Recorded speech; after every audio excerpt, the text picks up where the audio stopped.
ఇవన్నీ తొందరగా కట్టేసి కుంకుమలు జుట్లు పెట్టేలా కుంకుమలు అన్నీ పెట్టేసి తీస్తాను వీడియో.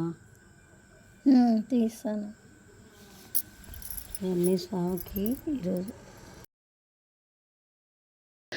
నాడు పరమపావనమైనటువంటి రోజు. కాలము ఏకరీతిగా సాగిపోయినా అంటే ప్రతిరోజు మనకి తేడా ఏం కనపడదు. సూర్యోదయ సూర్యాస్తమయములలో కాలము ఒకే స్వరూపంతో నడుస్తుంది. కానీ ఇవాల్టి రోజుకి ఒక విశిష్టత ఉన్నది. ఇవాల్టి రోజుకు ఉన్నటువంటి పావనమైన విశేషం ఏమి అంటే స్వామి హనుమ జన్మించినటువంటి రోజు కావడం. ఇవాల్టి రోజున హనుమ జయంతి అని పిలుస్తారు. హనుమకి అలా జయంతి ఉంటుందా? అలా పుట్టడం, అవతారం విడిచిపెట్టడం అలా ఉంటాయా అంటే మిగిలినటువంటి అవతారములన్నీ ఒకెత్తు, స్వామి హనుమ యొక్క అవతారము యొక్క విశిష్టత ప్రత్యేకం. ఎందుకంటే ఆయన చిరంజీవి. ఆయన అప్పుడు ఇప్పుడు ఎప్పుడూ ఉంటారు. ఆయన భవిష్యత్ బ్రహ్మ. రాబోయేటటువంటి కాలంలో ఆయనే బ్రహ్మగారిగా సృష్టిని చేస్తారు. ఆయన చిరంజీవిత్వాన్ని పొందారు. హనుమ యొక్క గొప్పతనం ఏమిటంటే మీరు హనుమని ప్రార్థన చేస్తే ప్రసన్నుడవడం కన్నా హనుమని ప్రార్థన చేస్తే, హనుమని పొగిడితే హనుమ యొక్క బలము హనుమకి తెలుస్తుంది. అప్పుడు ఆయన చాలా విశేషమైన తేజస్సుని పొంది తన బలం జ్ఞాపకానికి వచ్చి ఎటువంటి వ్యవహారాన్నైనా నిర్వహించగలుగుతారు. సాధారణంగా దేవతల యొక్క పరిస్థితి ఎలా ఉంటుందంటే మీరు ఒక దేవతని స్తోత్రం చేస్తే ఆ దేవతని ఎందుకు ప్రసన్నుడవుతాడు, అంతేగాని ఆ దేవతకి తన శక్తి జ్ఞాపకం రావడం అన్నది ఉండదు. హనుమని ప్రార్థన చేస్తే హనుమ ఉత్సాహాన్ని పొందుతారు, తన శక్తిని తాను గుర్తిస్తారు. అప్పటి వరకు తనకి ఏమీ తెలియనటువంటి వాళ్లే కూర్చుంటారు. ఆ కూర్చోవడానికి ఉన్నటువంటి పరాకాష్ఠ ఎటువంటిదో తెలుసా అండి హనుమది. ఎత్ర ఎత్ర రఘునాథ కీర్తనం తత్ర తత్ర కృతమస్తకాంజలిం భాష్పవారి పరిపూర్ణలోచనం మారుతిం నమత రాక్షసాంతకం. ఎలా కూర్చుంటారు అంటే ఎక్కడైనా రామకథ చెప్తుంటే, రామనామము చెప్తుంటే, రామ భజన చేస్తూ ఉంటే అందరికన్నా ముందు వస్తారట, అందరికన్నా ఆఖరణ పెడతారట. కన్నుల వెంట నీరు కారుస్తూ పరమ సంతోషంతో తనలో తానే రమించిపోతూ అక్కడ కూర్చుంటారు. ఎక్కడెక్కడికి హనుమ వస్తారో అక్కడక్కడ మంగళము జరుగుతుంది.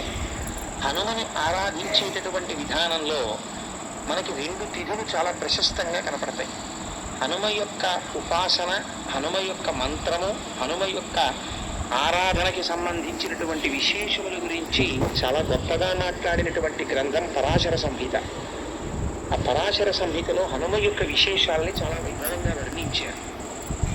ఇవాల్టి రోజు అనగా మనకి ఇప్పుడు నడుస్తున్నటువంటి ఈ తిథిలో ఇవాల్టి రోజున దశమి తిథి నాడు పూర్వాభాద్ర నక్షత్రం ఉండగా మధ్యాహ్నం వేళ మహానుభావుడు స్వామి హనుమ యొక్క ఆవిర్భావం.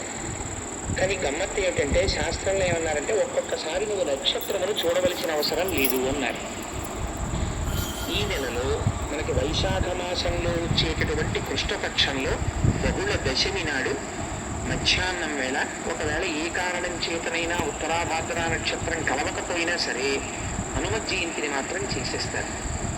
సాధారణంగా ఒక విషయాన్ని పెద్దలు అంటూ ఉంటారు, ఫలానా రోజు అది. కానీ మీకు ఒక సత్యాన్ని నేను ఇవాళ విజ్ఞాపన చేస్తున్నాను. రామాయణంలో ఎక్కడ అసలు వారముల గురించి మాట్లాడలేదు.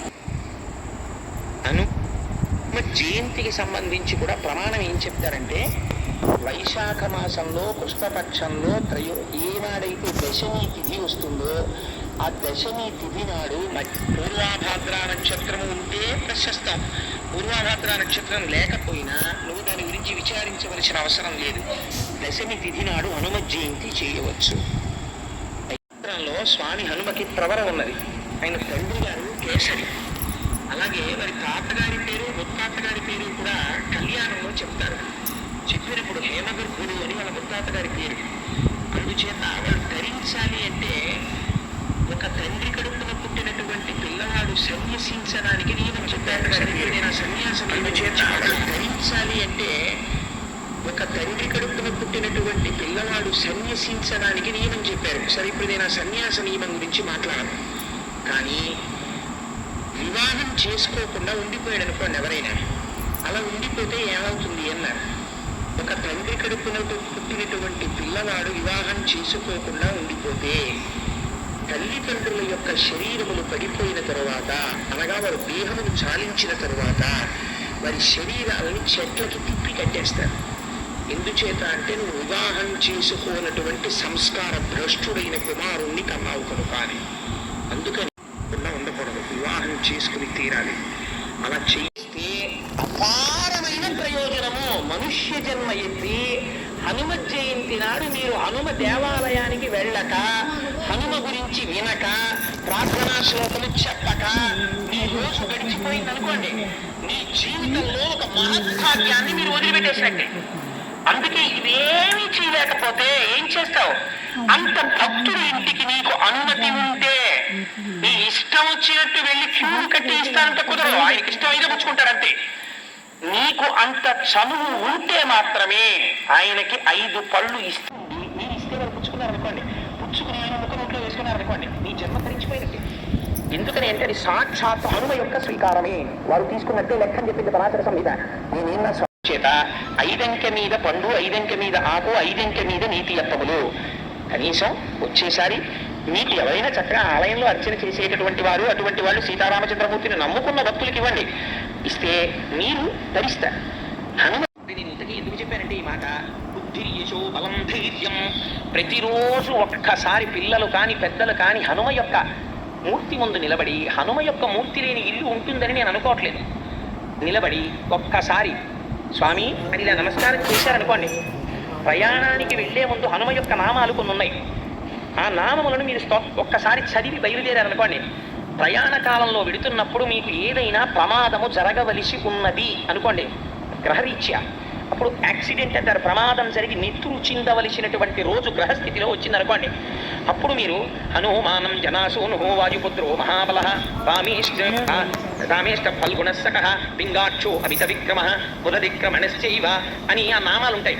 ఆ నామాల్ని మీరు ఒక్కసారి చదువుకునే ఎన్నో ఉండవు. ద్వాదశైతాని నామాని కపీంద్రస్య మహాత్మన 12 నామాలు. 12 నామాలు చదివి మీరు వెళ్ళారనుకోండి, ఆ రోజు మీకు ఏ చెయ్యి తెగిపోవడమో, కాలు తెగిపోవడమో, తల పగిలిపోవడమో అయిపోయి నిత్తురు వరదలై కింద పడిపోయి స్పృహలేని స్థితిలో ప్రాణాపాయములకు వెళ్ళవలసిన వాడిని స్వామి ఏం చేస్తారో తెలుసా అండి? మీరు బస్సు ఎక్కుతూ ఉండగా పైకి లేచిన ఏ రేకో కాలుకు తగిలి ఒక్క నెత్తురు బొట్టు కారి వదిలిపెట్టేస్తారు. జరగదా? జరుగుతుంది. ఎలా? వరద కింద వెళ్ళిపోవలసిన నెత్తురు ఒక్క బొట్టుతో కింద పడి వదిలిపెట్టేస్తారు. అంత శక్తి స్వరూపం స్వామి. మహానుభావుడు, పిలిస్తే పలికేటటువంటి స్వరూపం హనుమ. అందుచేతనే బుద్ధిర్ యశో బలం ధైర్యం. ప్రతిరోజు పిల్లలు హనుమకి నమస్కారం చేశారనుకోండి, బుద్ధి విశేషమైన ప్రచోదనాన్ని పొందుతుంది. శ్రీ ఆంజనేయం ప్రసన్నాంజనేయం ప్రభాదివ్యకాయం ప్రకీర్తిప్రదాయం భజే వాయుపుత్రం భజే బాలగాత్రం భజేహం పవిత్రం భజే సూర్యమిత్రం భజే రుద్రరూపం భజే బ్రహ్మతేజం పఠంచున్ ప్రభాతంబు సాయంత్రం నీ నామ సంకీర్తనలు చేసి నీ రూపు వర్ణించి నీ మీద నీ దండకంబొక్కటింజేయ నూహించి నీ మూర్తి నింగాంచి నీ సుందరంబెంచి నీ దాసుండనై రామ భక్తుండనై నిన్ను నే గొల్చెదన్ యద్భానుజున్ బంటు గావించి యన్వాలిని చంపి కాకొచ్చి తిలకం దయాదృష్టి వీక్షించి కిష్కంద కేతించి శ్రీరామ కార్యార్థయే లంక కేతించి లంకిని చంపి లంకయున్ గాల్చిన్ భూమి జంజూచి ఆనందం ఉప్పొంగ యాయుంగరంబిచ్చి యారత్నముందెచ్చి శ్రీరామునికి నిచ్చి సంతోషమునుంజే సుగ్రీవునికి అంగదన్ జాంబవంతాదులు నీలాదులను కూడా ఆ సేతువును దాటి వానరులు మూకలై దైత్యులను దృంచగా రావణుడంత కాలాగ్ని రుద్రుండవై కోరి బ్రహ్మాండమైనట్టి యా శక్తిని వేచి యా లక్ష్మణుని మూర్ఛ నొందింపగా నప్పుడే పోయి సంజీవిని తెచ్చి సౌమిత్రునికి నిచ్చి ప్రాణంబు రక్షింపగా కుంభకర్ణాది వీరాదితో పోరాడి చెండాడి శ్రీరామ బాణగ్ని వారందరిని రావణుని చంపగానంత లోకంబులు ఆనందమయుండ నవ్వేలనన్నవి భీషణుని వేడుకందోడు కన్వచ్చి పట్టాభిషేకంబు చేయించి సీతామహాదేవుని కిందెచ్చి శ్రీరామునికి నిచ్చి అయోధ్యకుని వచ్చి పట్టాభిషేకంబు సంభ్రమమయ్యున్న నీకన్నా నాకెవ్వరును గూర్మి లేరంచు మన్నించి రామభక్తి ప్రశస్తముగా నిన్ను నీ నామ సంకీర్తనలు చేస్తే పాపములు బాయనే భయములు తీరునే భాగ్యములు కలుగునే సకల సకల సంపత్తులను గల్గుని వానరాకార యో భక్తమందార యో పుణ్య సంసార యో వీర యో సూర నీవే సమస్తము నీవే పలంబుగా వెలిసియ తారక బ్రహ్మ మంత్రము పఠించుచున్ స్థిరముగా వజ్రదేహమునందాల్చి శ్రీరామ రామాయంచున్ మనఃపూతయే ఎప్పుడు తప్పుకొని తలుచునా జిఫయద్ నుండి నీ దీర్ఘదేహము త్రైలోక్య సంచారివై రామనామాంకిత ధ్యానివై బ్రహ్మవై తేజంబునంద రౌద్రి నిజ్వాల కల్లోలహ వీర హనుమంత ఓంకార హింకార శబ్దంబులన్ భూత ప్రేత పిశాచంబులన్ గాలి దెయ్యంబులన్ నీదు వాలంబునం జుట్టి నేలంబడంగుట్టి నీ ముష్టిఘాతంబులన్ నీ బాహుదండంబులన్ రోమకండంబులన్ తుంచి కాలాగ్ని రుద్రుండవై బ్రహ్మ ప్రభాభాసితంబైన నీ దివ్య తేజంబునంజూచి రా నా ముద్దు నరసింహ అనుచున్ దయాదృష్టి వీక్షించి నన్నేలు నా స్వామి సమస్త సదా బ్రహ్మచారి నమస్తే వాయుపుత్ర నమస్తే నమస్తే నమస్తే నమస్తే నమస్తే నమస్తే నమః. అందరికీ ఆంజనేయ స్వామి అనుగ్రహ ప్రాప్తిరస్తు. సర్వే జనా సుఖినో భవంతు.